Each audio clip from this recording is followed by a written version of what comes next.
Vamos a seguir en el tema y agradecemos que esta noche nos acompañe vía Zoom el doctor Julio Verdegué, quien ha sido propuesto por la virtual presidenta electa Claudia Sheinbaum como el próximo secretario de Agricultura y Desarrollo Rural.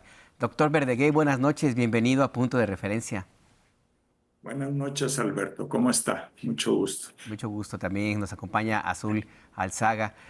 Doctor, acabamos de escuchar, de ver esta información sobre el desistimiento de Monsanto, sobre un proceso que tenía para tratar de impedir la prohibición de el glifosato. Es emblemático porque Monsanto es un gigante transnacional de muy mala fama en términos de las semillas genéticamente modificadas.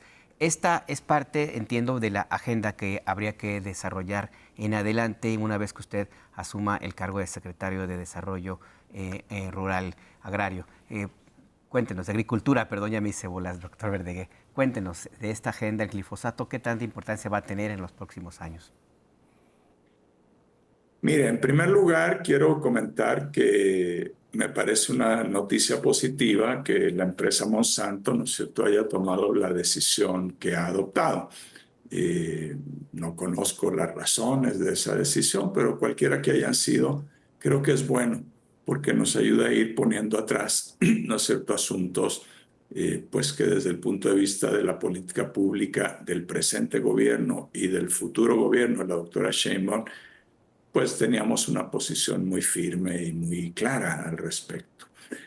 Respecto al tema del glifosato, Alberto y Azul también, buenas noches. Buenas noches. La postura de la doctora Sheinbaum y la mía es muy sencilla. Nosotros respaldamos completamente la decisión que tomó el presidente Andrés Manuel López Obrador cuando estaba a punto de entrar en vigencia el decreto que había emitido en el año 2023 y que establecía una fecha límite del 31 de marzo para suspender la importación de glifosato, el 31 de marzo de este año, ¿verdad? Y antes de eso, el mismo decreto siempre dijo, porque no se ha cambiado el decreto, el mismo decreto del presidente López Obrador siempre dijo que esta suspensión o este término de la importación estaba sujeto a una condición, y es que existieran en México Claro. alternativas comerciales de la escala suficiente para que los agricultores, las agricultoras, pudieran dejar de usar glifosato y tuvieran algunas opciones distintas. El presidente, cuando iba a entrar en vigencia ese punto, pues pidió la opinión a distintos secretarios de Agricultura, según entiendo yo. Obviamente nosotros no fuimos parte de ese proceso, y el presidente concluyó que no teníamos esa alternativa todavía lista y que por lo tanto había que postergar la entrada en vigor de ese aspecto del decreto. Nosotros compartimos sin ningún matiz la decisión del presidente Andrés Manuel López Obrador. El día que existe una alternativa o un conjunto de alternativas, no Claro. tiene por qué ser una, ¿verdad?, un conjunto de alternativas, pues ahí será necesario, por supuesto, será posible dejar de usar el glifosato. Sin duda, doctor, este es uno de los temas que formarán parte de la agenda. Incluso vimos que viene con el encargo, digamos, que acompañó a su anuncio como próximo secretario de Agricultura. Pero creo que también hay una cosa más amplia. Este gobierno ha venido trabajando por hacer una recuperación del campo después de un abandono tremendo, con una idea de avanzar hacia la soberanía alimentaria, una soberanía alimentaria que además se da en un contexto de cambio climático, donde hay una necesidad de replantear todo el tema del agua. Doctor, ¿cómo se va a profundizar esto que fue una intención inicial con ciertos avances que se dieron para el próximo sexenio? ¿Qué tiene en mente? Mire, en primer lugar, para ratificar el tema del maíz transgénico también, la postura de la doctora Sheinbaum, que yo comparto totalmente, es también muy, muy sencilla y muy clara. En México, durante el periodo del próximo gobierno, al igual que en este y en gobiernos anteriores incluso, no se va a autorizar la siembra en México de maíz transgénico. Fin. Esa es la postura, es muy sencilla. La hemos platicado con distintos segmentos. Hace una semana, una organización muy importante de los productores empresariales sacó una carta en uno de los principales periódicos diciendo que ellos también ahora estaban de acuerdo con esa política. Entonces parece que vamos convergiendo poco a poco hacia un acuerdo nacional, incluso con el sector agropecuario, empresarial, de que en México no necesitamos producir maíz transgénico en este país. Somos autosuficientes en nuestro maravilloso maíz blanco no transgénico, entonces no tenemos para qué tener los transgénicos en maíz.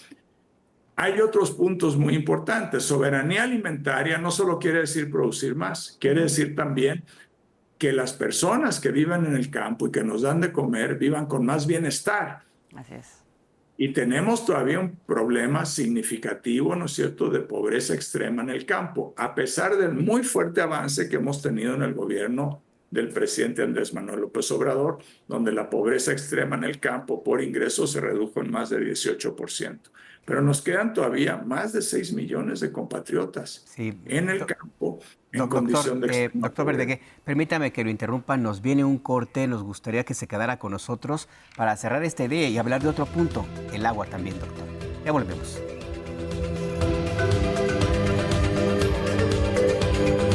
Seguimos en Punto de Referencia a Tu Noticiero. Conversamos con el doctor Julio Verdeguer, propuesto como próximo secretario de Agricultura en el gabinete de la doctora Claudia Sheinbaum. Doctor, nos explicaba que la soberanía alimentaria no es solamente aumentar la producción, sino que hay otras alternativas. Y quisiera de una vez que nos platicara sobre la propuesta que hay de un tema fundamental en el campo y en las zonas urbanas también, el agua, la igualdad en el agua, doctor. Sí, en el agua obviamente yo creo que todo el mundo en México hoy día entiende perfectamente, sin necesidad de ninguna explicación, que tenemos una crisis muy severa en el país, ¿no es cierto? Una crisis muy estructural. Qué bueno que está lloviendo ahorita, qué malo que hay inundaciones, pero por lo menos está lloviendo. Pero eso no va a corregir el problema. Es un asunto muy de fondo. Y aquí tenemos que avanzar en el campo y también en la ciudad, ¿no es cierto? Y la doctora ha planteado la formulación de un plan hídrico nacional, en el cual estamos trabajando muy activamente para poderle entregar ya una versión, pues que ella pueda considerar y tomar las decisiones que correspondan. Ese plan hídrico nacional, por lo menos nuestro trabajo está orientándose en 3 capítulos, si así se quiere. Primero, los cambios legales, reglamentarios y normativos que tenemos que llevar adelante con una idea fundamental, y es que el agua no es una mercancía que se compra y se vende en el mercado. El agua es un derecho humano y eso tiene que quedar consagrado como el principio rector de la política del agua en todos los aspectos, y otra serie de aspectos legales y normativos que sería muy largo explicar. Un segundo aspecto muy importante es que tenemos que fortalecer, déjeme llamarlo, el gobierno del agua o la gobernanza del agua en términos técnicos, es decir, cómo se toman las decisiones y quién toma las decisiones sobre quién puede acceder al agua, cómo se puede usar, cómo se tiene que cuidar, cómo se tiene que no contaminar, etc. Y ahí tenemos un tema de fortalecer la institucionalidad, que está muy débil, se nos quedó muy debilitada. No tiene las capacidades para resolver los problemas, entre otras afectaciones por el cambio climático. Hay mucho huachiloqueo de agua, hay pozos ilegales. Estamos tratando muy mal a nuestras cuencas, y si las cuencas están muy deterioradas, pues nunca va a haber agua. En fin, hay toda una serie de aspectos. ¿Cuál es el papel de los gobiernos federales, estatales y municipales? Muchos aspectos institucionales, que es otro punto que estamos, otro capítulo, digamos, de lo que estamos tratando de avanzar. Y luego hay un capítulo, llamémoslo así, ya de las soluciones prácticas. Por ejemplo, en la agricultura nosotros usamos el 75% de todo el agua que se está concesionada en todo el país, 75%. La mitad de esa agua, más o menos, 40-50%, se desperdicia. Ni siquiera sirve para producir alimentos. Bueno, eso no puede ser. Tenemos que hacer cambios tecnológicos muy importantes para que usemos el agua de una manera muchísimo más eficiente para que podamos seguir produciendo alimentos y siga creciendo la agricultura, pero que podamos también liberar agua para otros usos, principalmente el consumo humano, pero también el desarrollo económico, el desarrollo industrial. Y finalmente, el tercer gran elemento aquí dentro de esto de las soluciones prácticas, pues tiene que ver con el tratamiento del agua. O sea, llega el agua en las ciudades, la usamos, se contamina por nuestro uso y luego como que ya esa agua ya no puede ser recuperada. No, hay que tratarla de manera adecuada para que pueda ser reutilizada, por ejemplo, en la agricultura. Entonces, es un plan muy ambicioso, tiene que ser así, porque tiene que ir a la raíz del problema, pero también es delicado, porque pues en el tema del agua hay 130 millones de personas interesadas. Todos nosotros tenemos un interés en el agua. Entonces, hay que hacerlo también con mucho diálogo y con mucha búsqueda de acuerdos. Y ese es solo un tema, el tema del agua, pero lo que aquí se ve es que si hay una visión por lo menos transversal en donde van a confluir distintas dependencias. Estamos viendo Semarnat, agricultura, la ciencia, la innovación a través del CONACYT, que vienen trabajando en conjunto para una sola visión que sí tiene que ver con la soberanía alimentaria, pero en la necesidad, digamos, de readministrar y de replantear varios temas que pues no necesariamente atienden a las necesidades de hoy. Doctor Verdeguer, lamentamos que se nos acabe el tiempo en esta ocasión. Ojalá en otra podamos hablar con más profundidad de toda la serie de planes que pues se van a estar poniendo en marcha en los próximos meses. Por lo pronto, pues le mandamos un saludo y muy buena noche. Muy buenas noches, muchas gracias y cuando gusten estoy a la orden.